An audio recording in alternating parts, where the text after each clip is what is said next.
Hey everybody, this is D Hunter, bringing another action figure review.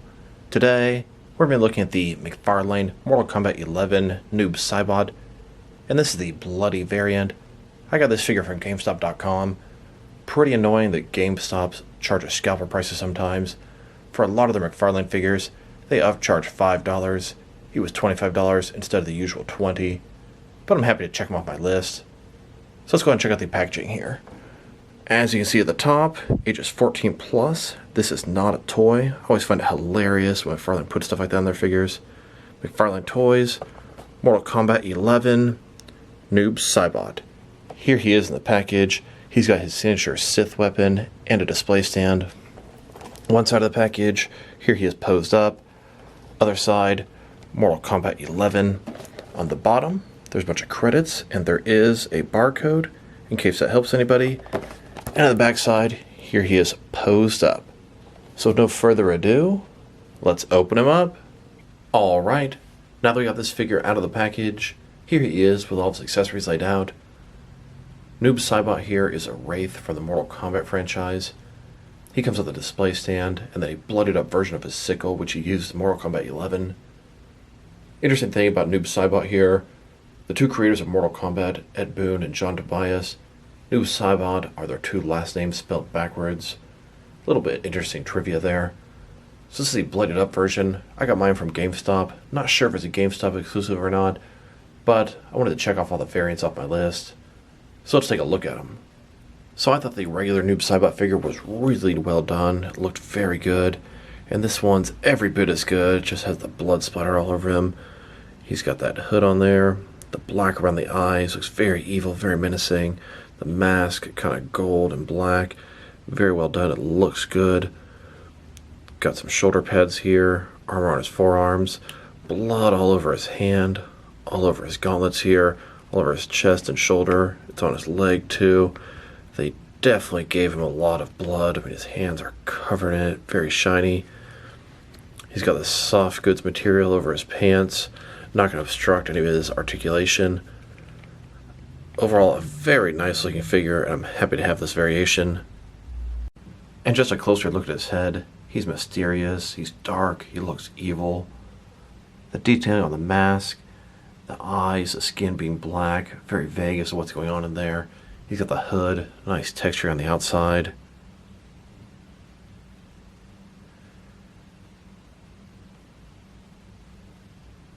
Now let's check out his accessories, and let's start off with the boring stuff.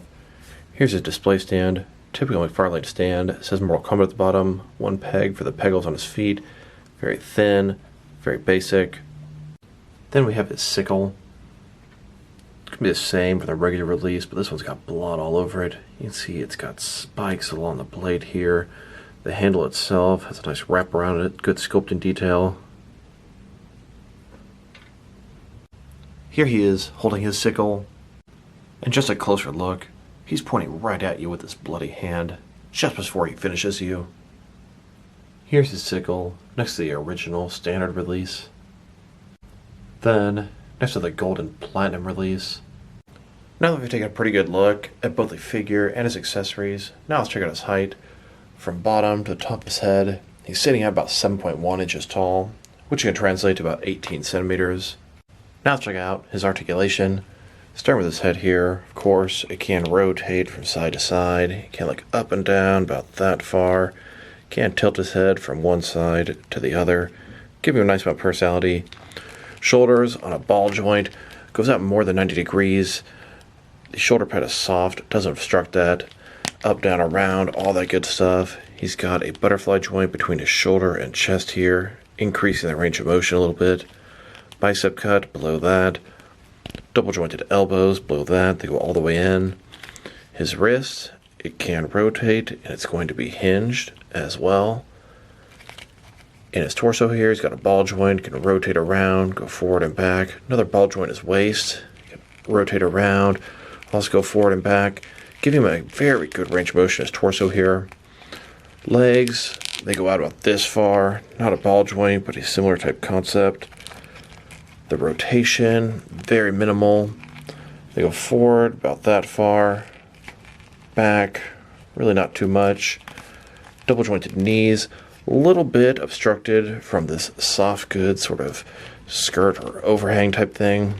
Knees go back that far.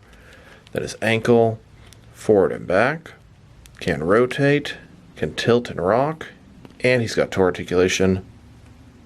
Here's Noob Saibot and Cabal in a match. And after a long bloody fight, Noob Saibot finishes Cabal. Now let's check him out next to some other action figures, starting off with some other McFarlane Mortal Kombat 11 figures. Here he is next to the regular Noob Saibot. There are absolutely no sculpting or articulation differences, just the paint job, the bloody splatters. He's got blood on his leg, hand, forearm, shoulder, chest, and other hand and forearm. Then, next to the gold Platinum Chase version of Noob Saibot. And here are all three versions of Noob Saibot together. Here's the entire current assortment of Mortal Kombat figures. This wave consisted of Cabal and Noob Saibot. There have been 3 variations of Noob Saibot so far, and we know about a bloody version of Cabal. That's going to be a Target exclusive. Then, here they are next to the previous assortment of Mortal Kombat figures. There's a couple variations of Shao Kahn, the 4th release of both Sub-Zero and Scorpion, and a couple variations of Liu Kang. And here he is, next to the 2 most recent Mortal Kombat 11 Spawn releases, both Curse of Apocalypse and Lord Covenant Spawn. And here's the entire McFarlane Mortal Kombat 11 collection. Including all the variants, I've got a total of 28 figures. I'm fully caught up so far, and there are a ton of releases upcoming. Here he is, next to a Mezco Mortal Kombat 10 Katana. Beautiful figure, horrible scale. Noob Saibot here totally reminds me of Raven from Fortnite. One of my subscribers had previously told me they were going to use Noob Saibot as Scarecrow in their McFarlane DC Multiverse line. I always thought that was a pretty cool idea. Noob Saibot looks closer to Scarecrow than the actual Scarecrow figure McFarlane did release. Here's Noob Saibot next to a bunch of Scarecrow figures. They're from DC Direct, Mattel, Kenner, and McFarlane. Now let's check him out next to some action figures from different various companies to see how he fits in, both scale and style-wise, in case you want to know which lines you can mix him with. Here he is next to some of his McFarlane Toys brothers. In front of you are 5 different action figure lines, all from McFarlane Toys, all 7-inch scale, all from different various video game properties. Then, with some more McFarlane Toys. And now, next to some Jakks Pacific wrestling figures. And here he is, next to some DST or Diamond Select toys. Then, with some DC Direct and DC Collectibles figures. And here, next to some NECA figures. Then, next to some Mattel wrestling figures. And now, next to some Jazzwares AEW wrestling figures. And here he is, next to some Mezco 1/12 cloth soft goods action figures. Then, next to some Mattel DC Universe Classics and Multiverse figures. And here, next to some Mafex figures. Then, next to some Hasbro Marvel Legends. And here he is, next to some SH Figure Arts action figures. And finally, next to some Jazzwares Fortnite figures. Overall, this is a very cool figure.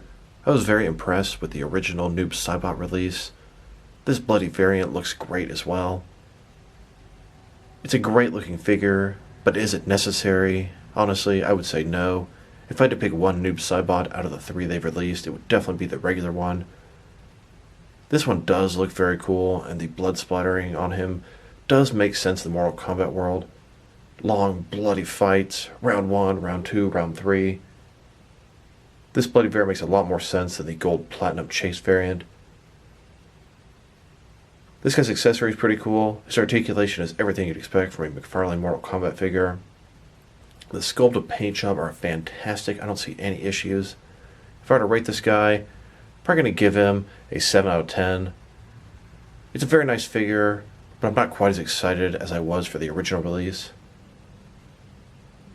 So this is D Hunter. Thank you guys for watching this video.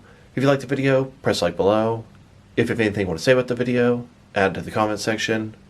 If you want to see additional action figure reviews from me, press subscribe. I do appreciate when you do that. Once again, this is D Hunter.